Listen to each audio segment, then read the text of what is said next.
Hello বন্ধুরা, আজকে যাব শ্বশুরবাড়ি। এক সপ্তাহ আগে বউকে রেখে এসেছি, প্রচুর রেগে গেছে, তাই আজকে আনতে যাচ্ছি। ব্লগটা এখান থেকে শুরু করলাম, আপনারা দেখতে থাকুন। ফাইনালি আমি পৌঁছালাম সাতগেছে চৌমাথায় একটা মিষ্টির দোকানে।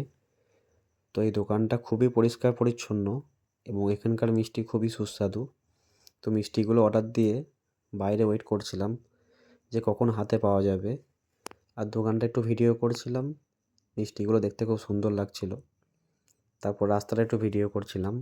এটা হচ্ছে আমাদের মেমারি রোড। তো ফাইনালি মিষ্টি হাতে পেয়ে গেলাম। এবার যাব ফুলের দোকানে। যেহেতু আমি এক সপ্তাহ শ্বশুরবাড়ি যাইনি, তাই বউ প্রচণ্ড রাগ করেছে। তো যাদের ঘরে বউ আছে তারা ভালো করেই জানে যে বউয়ের কী করে রাগ ভাঙাতে হয়। তো আমার বউ গোলাপ ফুল খুব পছন্দ করে। তো কাকুকে গিয়ে বললাম গোলাপ ফুল একটু প্যাকিং করে দিন। তো কাকু গোলাপ ফুলগুলো প্যাকিং করে দিচ্ছিল। তো কাকুকে পেমেন্ট করে এবার যাব লেস কুরকুরের দোকানে, কারণ আমার বউ কুরকুরে লেস খেতে খুব ভালোবাসে।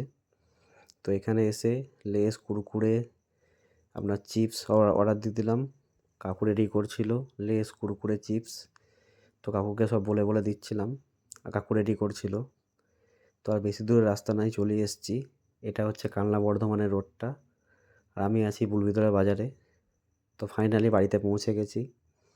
আমি যেহেতু থাকি ওপরে, তাই এসি ওপরে চলে যাচ্ছিলাম। তো আপনারা ভালো থাকবেন, সুস্থ থাকবেন।